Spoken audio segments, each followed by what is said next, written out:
कैसे हैं साथियों, आशा करता हूँ आप सभी बहुत अच्छे होंगे। स्वागत है आपका अपने स्टडी प्लेटफॉर्म प्रचंड प्रयास ऑफिशियल पर। मैं अर्पित आपको पढ़ा रहा हूँ कक्षा 12 की गणित। और जो आज चैप्टर शुरू करने जा रहे हैं वो कौन सा चैप्टर है?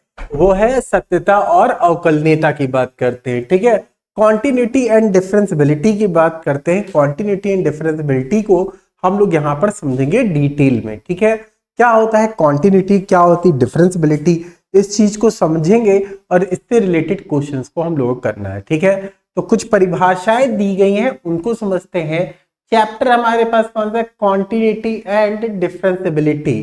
ठीक है, सातत्य और जो है अवकलनीयता की बात करते हैं। ठीक है, तो ये क्या होता है इसको समझना बहुत इंपॉर्टेंट चीज है। अगर इसको नहीं समझेंगे तो चीजें यहाँ पर हमें पल्ले ही नहीं पड़ेंगे कि करना क्या है। ठीक है, इंपॉर्टेंट चैप्टर है। अच्छा, इंपॉर्टेंट चैप्टर तो ये है ही है, लेकिन अगर आपने फर्स्ट ईयर में लिमिट पढ़ा है, ठीक है, तब तो ये आपको बहुत आसान लगेगा। अगर आपने लिमिट छोड़ दिया या किसी वजह से आपने नहीं पढ़ा है तो दिक्कत का सामना करना पड़ सकता है। हम बेसिक से शुरू करेंगे, लेकिन फिर भी आपसे हम एक गुजारिश ये करेंगे कि आप लोग जाइए एक बार फर्स्ट ईयर वाली लिमिट को जरा सा देख लीजिए, 20-25 मिनट आप जरा देखिए। ठीक है, नहीं तो फिर यहां पर तो आप हैं, हम बताएंगे, लेकिन एक कोशिश कर सकते हैं आप लोग। चलिए परिभाषा क्या कह रहा है ये समझते हैं। ठीक है, कह रहा है मान लीजिए कि f एक वास्तविक संख्या के, कह रहा है f एक वास्तविक संख्याओं के किसी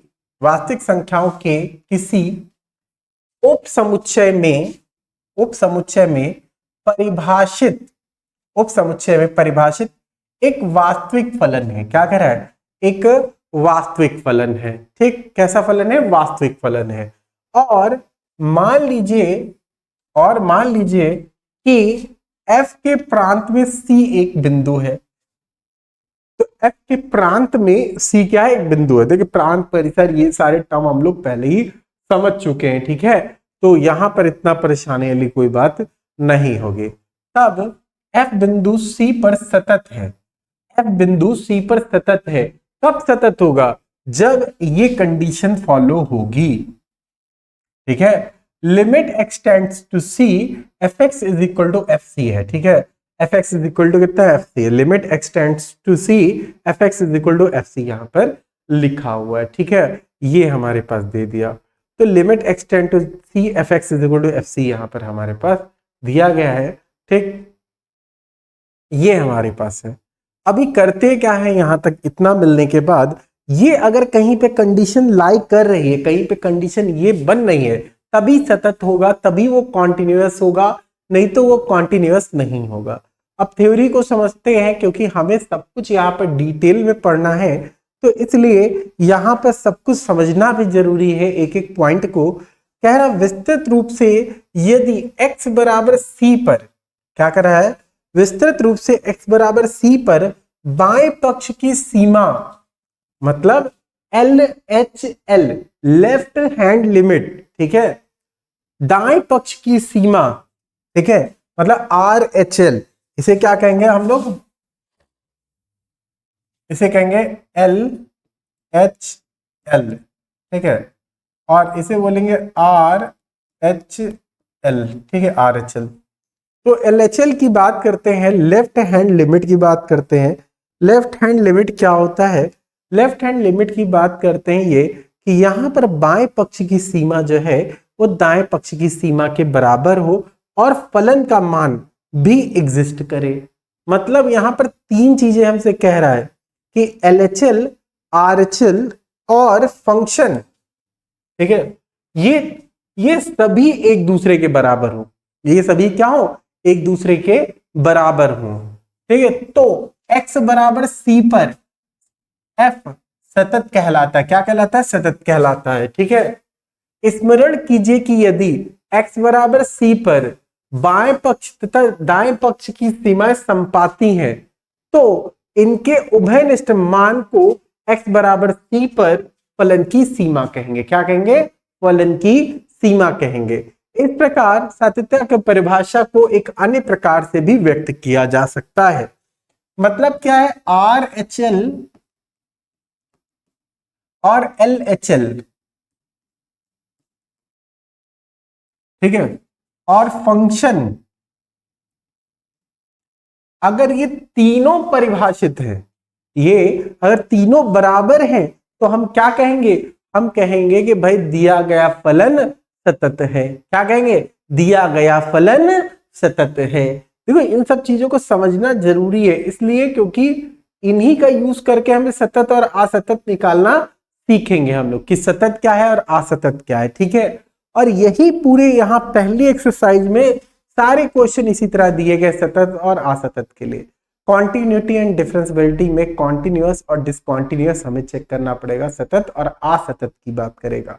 ये पीछा नहीं छोड़ेगा आपको। अगर लग रहा है कि आप इंटर में पढ़ेंगे फिर इसके बाद ये पीछे छोड़ देगा, अगर आप आगे करते हैं, मान लीजिए बीएससी करते हैं या बीटेक करते हैं या कुछ भी आगे करते हैं, तो वहां पे ये सब चीजें आपको फिर से मिलेंगी, फिर से आपको देखने को ये सारी चीजें मिलेंगी। ठीक है, तो करना क्या समझिए, यहां पर कह रहा है कि एक फलन x बराबर c पर सतत है, एक फलन x बराबर c पर सतत है यदि यदि फलन x बराबर c पर परिभाषित है। फलन x बराबर c पर क्या है, परिभाषित है। ठीक है, और यदि x बराबर c पर फलन का मान x बराबर c पर फलन की सीमा के बराबर है, फलन का मान फलन की सीमा के बराबर है। ठीक है, यदि x बराबर c पर फलन सतत नहीं है, x बराबर c पर फलन सतत नहीं है, तो हम कहते हैं कि c पर f असतत है, मतलब उसे क्या बोलेंगे, डिसकॉन्टिन्यूअस है। क्या बोलेंगे, डिसकॉन्टिन्यूअस बोलेंगे। तथा c को f का एक असतत्य का बिंदु कहेंगे, पॉइंट ऑफ डिसकॉन्टिन्यूटी कहेंगे। क्या कहेंगे, पॉइंट ऑफ डिसकॉन्टिन्यूटी कहेंगे। बात समझ रहे हैं, तो इसे क्या कहा जाएगा, पॉइंट ऑफ डिसकॉन्टिन्यूटी। तो इस तरीके की चीजें आपको देखने को मिलेंगी।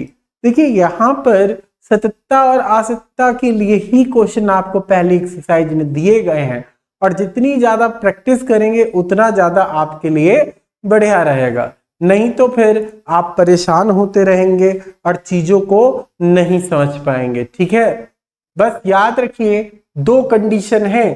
ठीक है, यहां पर दो कंडीशन है। एक कंडीशन याद रखिए कि जब limit x tending to c fx और fc अगर ये बराबर आता है, पहली कंडीशन ये, अगर ये बराबर आता है तो हम कहेंगे सतत है। क्या कहेंगे, सतत है। ठीक है, क्या कहेंगे, सतत है। ठीक, और अगर ये हमारा limit x tending to c, अब c की जगह कुछ भी हो सकता है, ऐसा नहीं कि केवल c, यहाँ a हो सकता है, b हो सकता है, कुछ भी हो सकता है। मान लो a लिखा हुआ है, ठीक है, तो ये एफ ए के बराबर होगा। ये भी क्या होगा, सतत हो जाएगा। क्या होगा, सतत। ठीक है, क्या हो जाएगा, सतत है। ठीक, और अगर मान लो ये बराबर नहीं आ रहा है, ये बराबर नहीं आ रहा है, तो क्या कहेंगे, असतत कह देंगे। क्या कहेंगे, असतत कहेंगे हम लोग। समझ रहे बात को, क्या कहेंगे, असतत कहेंगे। अब यहां पर कुछ चीजें और समझनी है, जैसे LHL की बात करें, LHL, तो इसे बोलते हैं लेफ्ट हैंड लिमिट। क्या बोलते हैं, लेफ्ट हैंड लिमिट। इसे बोलते हैं बाईं ओर की सीमा, है ना। लेफ्ट हैंड लिमिट का मतलब क्या है, बाईं ओर की सीमा। ठीक, फिर RHL, RHL, तो राइट हैंड लिमिट इसे बोला जाएगा। क्या बोला जाएगा, राइट हैंड लिमिट बोली जाएगी। ठीक है, राइट हैंड लिमिट बोला जाएगा। तो ये है LHL, ये है RHL। क्या है, RHL, ये है LHL, ये क्या है, RHL दिया हुआ है। ठीक, जब LHL और RHL हमारा बराबर है और फंक्शन भी बराबर है, मतलब फंक्शन पे अगर हम a रख रहे हैं तो a रखने पर अगर बिंदु हमारा a दिया गया है, बराबर है, तो ये क्या कहलाएगा, सतत कहलाएगा। क्या कहलाएगा, सतत कहलाएगा। सतत है कहेंगे। ठीक है, क्या कहेंगे, सतत कहेंगे। ठीक, क्या कहेंगे, सतत कहेंगे। अब LHL RHL और फंक्शन अगर हमारा बराबर है तो इसे क्या कहेंगे, सतत है। अगर किसी कंडीशन में ऐसा हो जाए कि LHL और RHL तो बराबर है लेकिन फंक्शन बराबर नहीं है, तो वो क्या हो जाएगा, असतत हो जाएगा। क्या हो जाएगा, असतत हो जाएगा। ठीक है, ठीक। और अगर मान लो, ठीक, अगर मान लो LHL और RHL बराबर नहीं है, ठीक है, लेकिन RHL फंक्शन के बराबर है, RHL फंक्शन के बराबर है, तब भी क्या होगा, ये असतत होगा। क्या है, असतत है। ठीक है, और अगर तीनों बराबर नहीं है, LHL RHL और फंक्शन,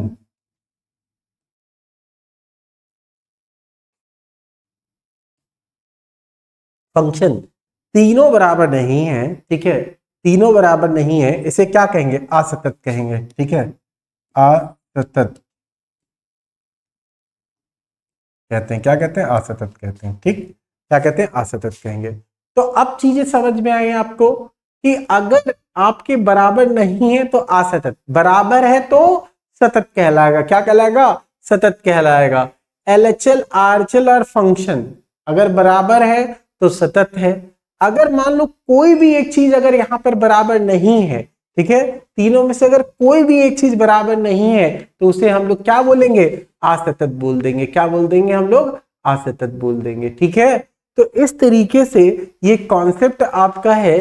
ठीक है, LHL RHL सतत और असतत के लिए, कॉन्टिन्यूअस और डिसकॉन्टिन्यूअस के लिए हमें ये चीजें पता होनी चाहिए। ठीक है, तो कॉन्टिन्यूअस क्या और डिसकॉन्टिन्यूअस क्या, ये चीजें आपको पता होनी चाहिए। समझ रहे हैं चीजें, तो ये बेसिक चीजें थी, ये थ्योरेटिकल पोर्शन था।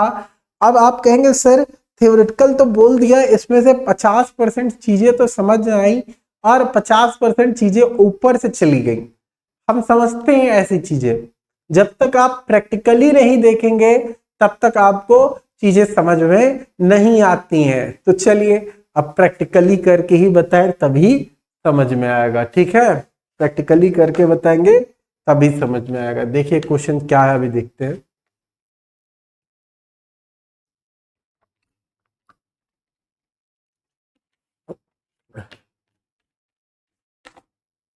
देखो भाई, यहां पर लिखा है x बराबर 1 पर, ठीक है, x बराबर 1 पर फलन fx 2x प्लस 3 के सातत्य की जो है जांच करने है। सतत है कि नहीं, कॉन्टिन्यूटी की जांच करनी है हमें। चलो पेपर में कैसे लिखना है ये भी समझना है। ठीक है, सबसे पहले लिखेंगे हल, फिर इसके बाद फंक्शन जो दिया होता है उसको लिखेंगे 2x प्लस 3, 2x प्लस 3, ठीक है, क्या है 2x प्लस 3।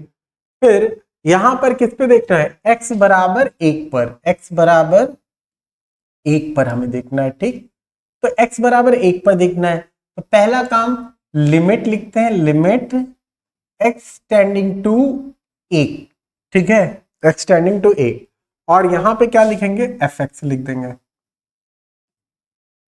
ठीक, तो अब यहां पर x टेंडिंग टू 1 तो है ही है हमारे पास, और fx का मान कितना है, fx का मान है 2x प्लस 3। कितना लिखा है, 2x प्लस 3। ठीक, कितना लिखा है, 2x प्लस 3। तो अब जहां जहां पर आपको x दिखाई दे वहां वहां पर 1 लिख दो।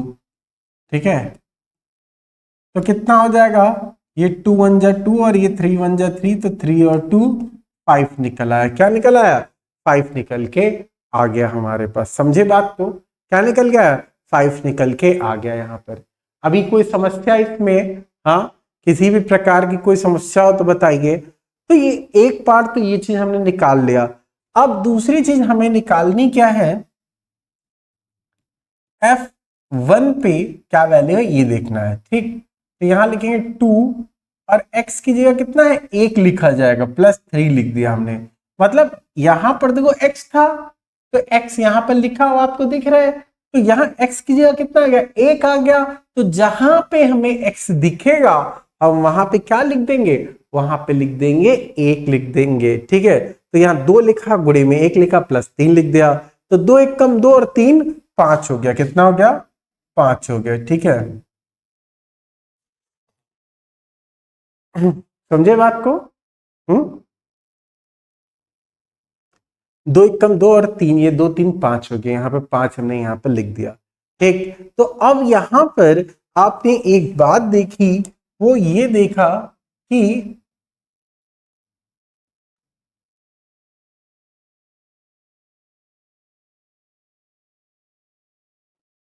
ठीक है, यहां पे आपने देखा कि लिमिट x टेंडिंग टू 1, ठीक है, एफ एक्स ये f1 के बराबर है, क्योंकि भाई इसकी वैल्यू भी 5 और इसकी वैल्यू भी 5 है, तो लिखेंगे अतः, ऐसे लिखना पड़ता है। ठीक है, अतः दिए गए बिंदु, दिए गए बिंदु, दिए गए बिंदु x बराबर 1 पर फलन, फलन fx सतत है, सतत है, ऐसे लिखा जाएगा। क्या है, क्या है, सतत है। इस तरह से हम लोग लिखेंगे। समझ रहे हैं बातों को, इन चीजों को समझा आपने। तो एफ एक्स बराबर 2x प्लस 3 था, तो x बराबर 1 हमारे पास निकल के आया। ठीक है, x बराबर 1 निकल के आया। यहाँ पे limit x tend to 1 F X is equal to हमने लिखा, यहाँ पर एफ एक्स की वैल्यू हमने पुट कर दी। एफ एक्स की जगह वैल्यू कितनी थी, 2x प्लस 3 लिख दिया हमने। यहाँ पर 2 इंटू 1 प्लस 3 लिख दिया हमने। यहाँ पर 3 प्लस 2 5 होता है। यहाँ पे दोनों चीजें आपको बराबर दिखने लगी। जब दोनों चीजें आपको बराबर दिखने लगी तो आप कहेंगे क्या, आप कहेंगे कि दिए गए बिंदु x बराबर 1 पर जो दिया गया फलन हमारा है वो कैसा है, वो हमारा सतत है। वो कैसा फलन हमें दिख रहा है, सतत फलन दिख रहा है। समझ रहे हैं बात को, कैसा दिख रहा है, सतत फलन दिख रहा है। ठीक है, तो इस तरीके से ये क्वेश्चन किया जाता है। समझ रहे हैं, चलिए अब यहां पर कह रहा है कि जांच कीजिए कि क्या, समझिए, कह रहा है कि जांच कीजिए कि क्या एफ एक्स बराबर एक्स स्क्वायर, ठीक है, एफ एक्स बराबर एक्स स्क्वायर एक्स बराबर 0 पर सतत है। ठीक है, एक्स बराबर 0 पर सतत है, ये कह रहा है। तो सतत है कि नहीं ये चीज हमें देखनी है। समझ रहे हैं बात को, सतत है या नहीं ये चीज हमें देखनी है। तो क्या करा जाए भाई, हम लोग सबसे पहले जैसे पीछे किए थे क्वेश्चन उसी तरीके से यहां पर भी आते हैं हम लोग। लिखते हैं हल,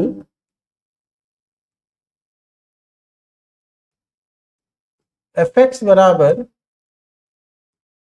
एक्स स्क्वायर हो गया।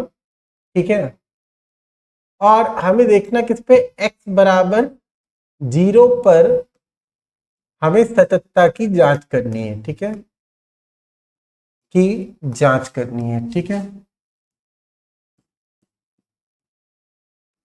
जांच करनी है। ठीक है, सततता की जांच करनी है हम लोगों को। बात समझ रहे हैं। अब कैसे किया जाए, यहां पर हम लोग जानते हैं, देखो भाई, limit x tend to 0 F X, ठीक, ये लिखा हमने, इतना लिख दिया। अब एफ एक्स का मान क्या था हमारे पास, लिमिट x टेंडिंग टू 0, यहाँ एफ एक्स का मान एक्स स्क्वायर था, हमने एक्स स्क्वायर लिख दिया इतना। ठीक, फिर लिमिट, देखिए फिर क्या करते हैं हम लोग, यहां 0 रख देते हैं। तो 0 का स्क्वायर 0 ही होता है। तो इस तरीके से ये फंक्शन हमने जब लिमिट में रखा तो हमें 0 मिल गया। क्या मिल गया? ठीक है, क्या मिल गया? 0 मिल गया। ठीक ठीक, हमें क्या मिल गया? 0 मिल गया। फिर इसके बाद क्या कर रहे हैं? इसके बाद अब हमें फंक्शन में वैल्यू को रखना है। तो फंक्शन एफ एक्स की जगह f0 रखेंगे और जहां x दिया उसकी जगह 0 लिख देंगे। तो 0 का स्क्वायर लिखा, तो 0 का स्क्वायर 0 ही होता है। तो यहाँ f0 का मान 0 मिल गया। तो अब यहां तक आपने देखा कि f0 का मान 0 और लिमिट रखने पर भी 0 मिल रहा है। मतलब दोनों वैल्यूज क्या मिल रही? बराबर हमें मिल रही। दोनों वैल्यूज क्या मिल रही? बराबर मिल रही है। तो यहां पर हम लिखेंगे f0 is equal to limit x tending to 0 fx। ठीक है, ये आ रहा है, दोनों बराबर आ रहा है। तो अतः x बराबर 0 पर फलन fx सतत है। ठीक है, क्या है? सतत है। ठीक है, तो इस तरीके से आपको लिखना होता है। जैसे कि जब कभी पेपर वेपर में आए तो आप कैसे लिखोगे? इसी तरीके से लिखोगे। आप समझ रहे बात को? अगर आपको लिखना है तो आप इस तरीके से यहां पर लिखेंगे। क्लियर है बात? समझे? तो इस तरीके का क्वेश्चन आपको देखने को मिला और देखिए कितनी आसानी से हम लोगों ने इसको करके दिखा दिया। ठीक है, चलिए अगले क्वेश्चन पे आते हैं हम लोग। अब क्वेश्चन कुछ इस तरीके से लिखा हुआ है, कह रहा है कि दर्शाइए कि फलन, कह रहा दर्शाइए कि फलन एफ एक्स बराबर एक्स क्यूब प्लस 3 यदि X is not equal to 0 और एक्स इज इक्वल टू 0 यदि 1 है। ठीक है, एक्स बराबर 0 पे सतत नहीं है। हमको क्या दिखाना है? कह रहा सतत नहीं है, ये चीज दिखानी है। क्या कह रहा है? कह रहा सतत नहीं है। और जब सतत नहीं है तो क्या करेंगे हम लोग? इसको देखते हैं। सतत नहीं है तो उसको देखा जाए कि कैसे किया जाएगा। ठीक है, अभी यहां पर सबसे पहले इसको सॉल्व करने के लिए हम लिख लेते हैं हल। फंक्शन जो दिया होता फंक्शन को लिख लेते हैं। ठीक है, यदि x is not equal to 0 ये है और ये 1 दिया है, यदि x इज इक्वल टू 0 है। ठीक है, चलो अब हम बात करते हैं यहां पर x बराबर 0 पर। ठीक है, क्या बात करते हैं? x बराबर 0 पर।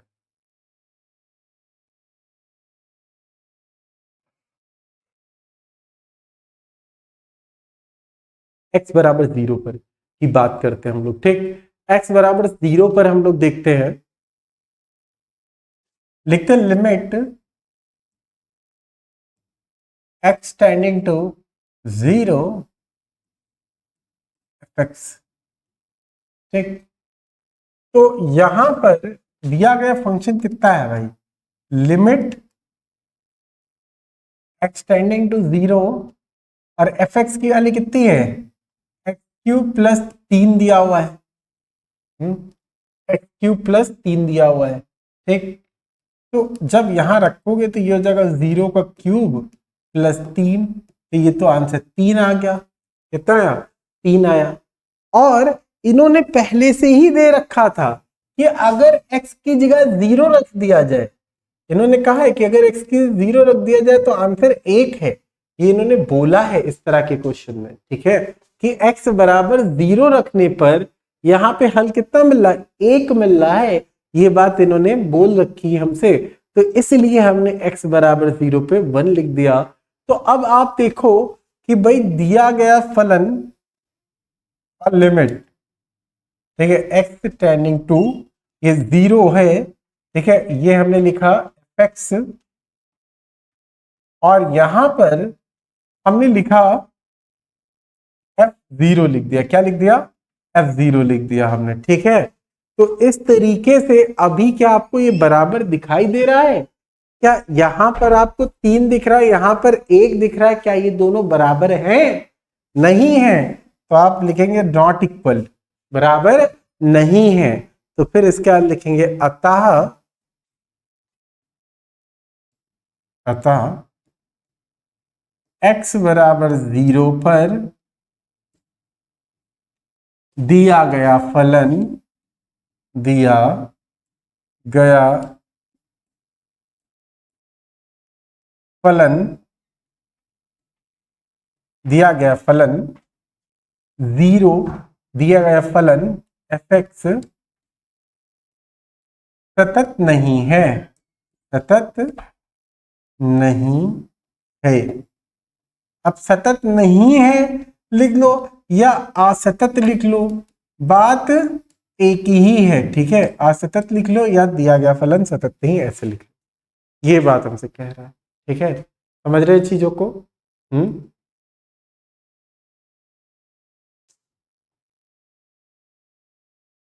क्लियर हो गया? कोई डाउट है? अभी भी डाउट है इसमें? क्या इतने आसान से क्वेश्चंस हैं ये सब? देखिए बस ये छोटी सी चीजें, हमने कहा ना लिमिट निकालना आपको थोड़ा बहुत आता हो तो ये क्वेश्चन कोई टफ नहीं है। अगर लिमिट में थोड़ी समस्या है तो भाई है, देखो फर्स्ट ईयर में आपको पढ़ाया गया है, आपने नहीं पढ़ा है, तो ये तो गलती किया ना आपने, ये सोचना चाहिए था कि भैया आगे इंटर भी है। अब मान लो कि अब बचपन में आपने 1 2 3 4 नहीं पढ़ा होता तो क्या आप गणित के या किसी डेली लाइफ में चीजें क्या इस्तेमाल कर पाते? क्या नहीं कर पाते ना। तो बेसिक हर जगह पे जरूरी होता है, ठीक है।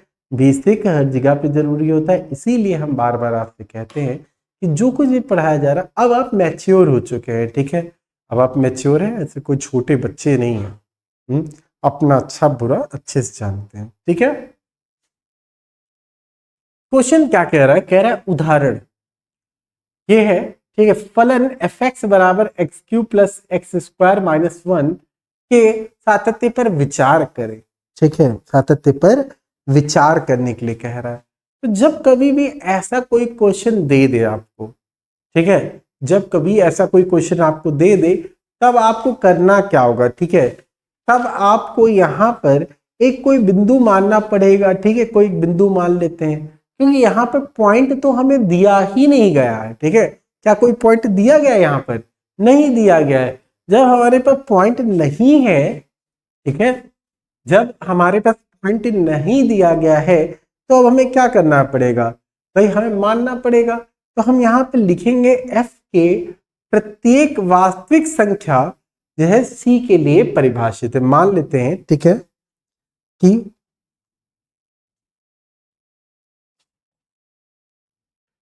हल में लिखेंगे फलन f, ठीक है। क्या लिखेंगे? फलन f प्रत्येक वास्तविक संख्या प्रत्येक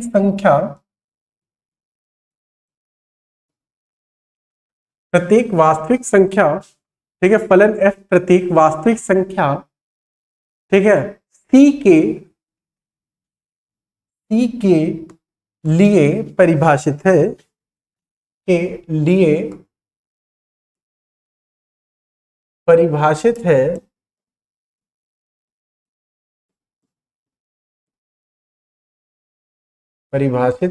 ठीक है। c के लिए परिभाषित है और c पर इसका मान, और c पर इसका मान। अब c पर इसका मान मतलब क्या है? यहां पर f c लिख देंगे, ठीक है। तो जहां पर x है वहां पे c लिख दो, तो ये c क्यूब हो जाएगा, ये c स्क्वायर हो जाएगा, ये -1, ठीक है। ठीक ये है। अच्छा यहां तक तो हो गया। अभी इसके बाद क्या करते हैं हम लोग इसके बाद हम लोग लिमिट लगाते हैं। क्या लगाते हैं? लिमिट। तो limit x tending to c F X लिखा हमने। तो limit x tending to c, यहां पर हो जाएगा X cube plus X square -1। ठीक, ये हो गया।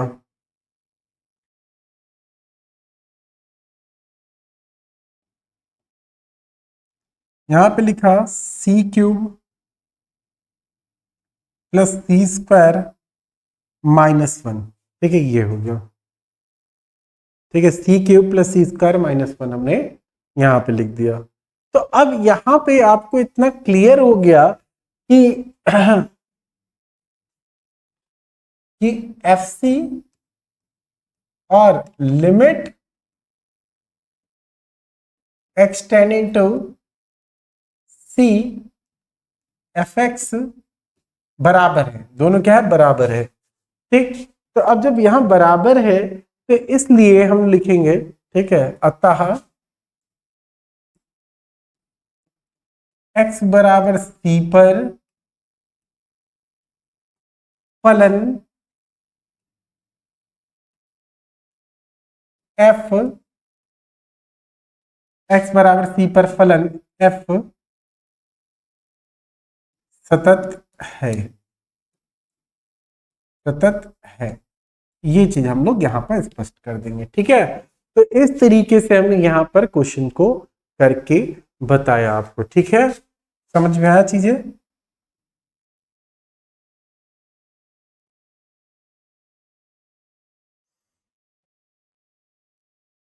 तो देखिए, यहां पर हम लोगों ने सततता के बारे में पढ़ लिया और सततता भी देख लिया हम लोगों ने कि किस तरीके से सततता के क्वेश्चन किए जाते हैं।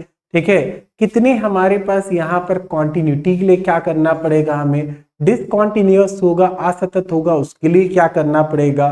तो इस तरीके के क्वेश्चन जब कभी भी आपको मिलेंगे तो आपको हमने दोनों मेथड बता दिए कि दोनों मेथड किस तरीके से यहाँ पर हल करके हमें निकालना होता है। ठीक है, तो इस क्लास में हम लोग इतना ही रखेंगे।